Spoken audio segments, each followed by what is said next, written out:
You guys missed my video last week. I got sent one of the advanced copies of, let's show you guys right here. This is the Buzz TV G series, and this is what we're on right now.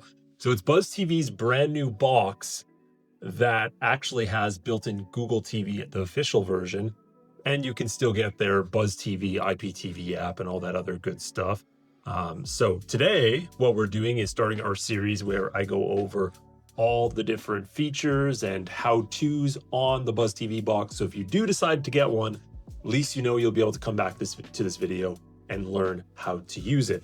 And I'll have a whole series here. It'll be a whole playlist / course where you guys can go into and really learn about your Buzz TV box. And today we're going over how to adjust settings. So we'll kind of talk about all the different settings that you need to know inside your Buzz TV box, how to adjust them, and which ones you should really play around with. So if you need a complete all-in-one guide about your Buzz TV settings, this is probably the place to do it. So let's go ahead and get right into things. Like always, guys, I am on a goal of 300K subs by the end of 2026, so subscribe right down below. Let's get started. So on your Buzz TV box, it's running Google TV, which means all your settings are right at the top scrolling menu right there. But luckily, Buzz TV's remote also has a little setting button right there on the remote, so that little gear icon, where at any point, if we click that gear, it's going to take us right to the settings menu. So a much quicker shortcut than having to go through all the different options. Now, let me go ahead and move my head here. The good part about Buzz TV's setting menu, or I should say Google TV, however we want to refer to it, is they have these quick options right off the bat here. Now, these are little things that we can change up, such as if you need to change your Wi-Fi network, instead of going into the all settings menu, we can click on Wi-Fi. It'll bring us to that shortcut, and here we can adjust our Wi-Fi. Now, this goes the same for things such as your screensaver, Bluetooth, audio output. So if you want to switch, whether it's going out of your HDMI or maybe you have speaker set up, that can be adjusted there as well. And then they have accessibility, which is going to bring you to the menu where you can pretty much change up all your captions, text to speech, which can be annoying if you have it on, and a few other settings inside of there. But the main area we're going to look at today is the all settings menu, where we have everything. Where is a good spot to put my head today? Maybe like right here. Maybe we just cut me off at the top like that. If we go into the settings menu, this is where we're going to find all the stuff we need to know. And we want to start off by checking out display and sound, because there are a few things in here that, depending on your setup, you're going to want to play around with. Now, the first one is resolution, which usually I suggest just leaving on automatic. And this is for the simple fact that when you put in your HDMI cord, it's going to sense what the resolution is. It's going to be able to tell the device what it is, and that will put it on the correct resolution. That way you don't have 4K set for a TV that can't run 4K, or 10, maybe a lower resolution set for a 4K TV, for instance. You don't want to do that. So you want to make sure you have the correct resolution for the TV you have and what resolution your TV has, if that makes sense. So usually automatic is the way to go. Now, text scaling is a really useful one, and this is also in the accessibility tab, where when we click on it, look how it's adjusting the size of text. That's going to be inside of things such as, the Google Play Store, or when you look at, the outline for a movie. So depending on how your eyesight is, how far away your TV, you might want the largest text scaling available. So a nice little option right there. Most of these other ones, you're not going to even have to touch even a little bit. Match content frame rate is one that you could, but for the most part, you're going to leave that as well. And then you want to take a look at audio options right here. Now, this is where you can adjust between Dolby Matte and Dolby Digital Plus. And then you can also play around with the audio sync. So you're going to hear, basically, I have it off right now, but if I had the device audio on, you'd be able to hear a little bing, and you want to make sure that all lines up with the ball touching the platform. And then you'll be able to adjust your audio here. So if voices are always out of sync, this is how you fix it. And this will get everything back into sync. So as you move this to the right, that bing is going to change. You just want to make sure it all matches up with the audio. So that's a very important one. I wanted to make sure I showed you guys that. There are also some advanced audio settings But for this, again, just leave it on automatic 99.9% of the time, unless you use no surround sound ever, or maybe you have to manually change a format. But for the most part, like 99% of users, guys, you're never going to have to touch this menu unless you're changing match content frame rate or you need to resync your audio. That's just the truth. I'm not going to teach you something you don't need to know. Now, if we go inside of network and internet, this is where you'll be able to adjust if you plug in a direct Ethernet port. Now, this does have a gigabit port in it. So when you have Ethernet plugged in, it's going to show you that Ethernet connection.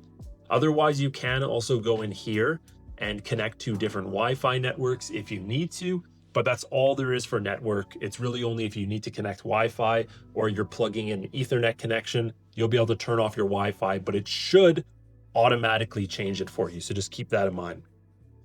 Now, coming up next, we have account and profiles. This is where you'll be able to adjust stuff inside your own profile account, add new accounts if you want, and even add a kid's account, which will be a lot more restricted. Now here you can do things such as profile locks. Now this keeps others from accessing your profile and will add a pin to it. So if you want to have your profile locked for yourself, then you're good to go. Now you can also adjust your services in here. So if you have other subscriptions, you can actually check them off directly in here, sign into them, and you'll be able to use the services on this device as well.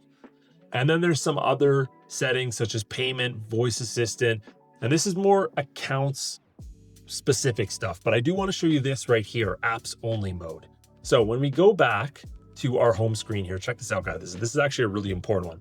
When we're at our home screen, look at how jumbled it looks, right? It looks crazy. Well, watch what happens when we go back to settings. We go to all settings, we go to our accounts and profiles, and we turn on right here, apps only mode. Watch this. Turn it on. Now when we go back, look at this. Let it load. I love this. It goes to a complete, simple home screen where all there is your apps. Now, all we have to do on our home menu is head back to our profile right here, click on it, click Manage Account, scroll down, and we can turn off apps only mode. So that's a really useful mode if you have a jumbled home screen. Google actually doesn't make you look at their ads. You can have apps only mode, super important. The other important one that I would turn off in here is autoplay video. This is where sometimes the video ads at the top, or if you hover over top of a video, little thumbnail, it'll start to automatically play. Just turn that off. I just find it's way better. But those are the main things you have to see in account. Again, that apps only mode is actually pretty awesome. So highly, highly suggest it. It works really well. Now heading down, we have privacy, which mostly just allows you to change all these different options for specific apps. So some apps, require access to your microphone.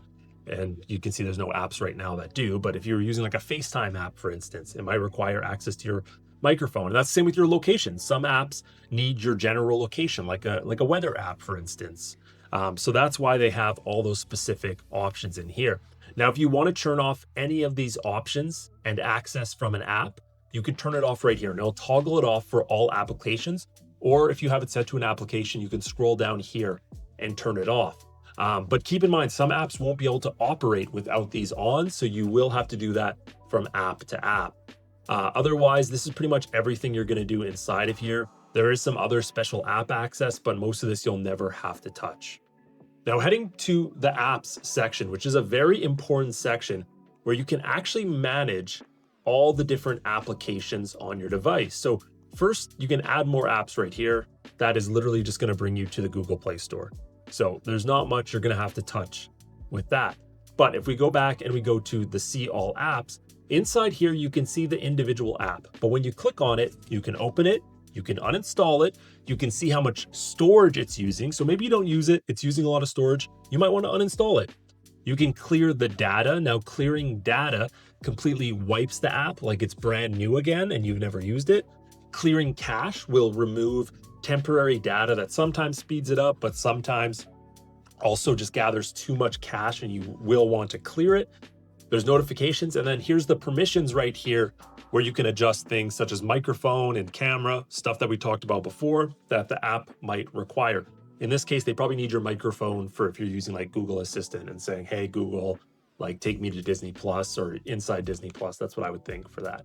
But you can do this for every single application in here. Now, there are also system apps. These are ones you do not want to delete. They're important to the operating system. In fact, some of them don't let you uninstall them. They'll let you disable, but do not touch any of these. These are all mostly pretty important, so I would not play around. There's also unused apps, which will give you a list of apps you haven't used in a specific period of time. And then in here, we can also manage updates to apps. Some of you may not want to auto update apps, so you can actually turn that off right here if you need to. And then of course, this is for all the app permissions right here, where you can see which apps are being allowed to use which specific features like we talked about earlier. There's also this security option. Sometimes you will need to turn off scan apps with Play Protect for some third-party apps, but for the most part, you can leave that on. It usually doesn't stop you from installing third-party apps. And then coming up next, we have our systems menu. Now, we only have a few sections left, but the systems menu is very important because we can actually, if we go to this about section, which is pretty much going to allow us to system update our app. So if we want to update our application, our full system, you can do it here. So you'd click on that, it'll tell you if there's a software update. We can also factory reset our device from this menu. That completely wipes it like it's brand new. So if you want to erase everything on your device, maybe you're selling it or maybe it's not working properly, you could factory reset it.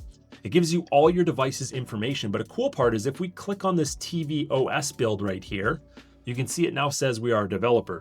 So if we click back and we scroll down, there's this brand new developers options menu that gives you a ton of customizable options. Now, some of these you are not going to want to play around with unless you know what you're doing, but at least the option is there as well.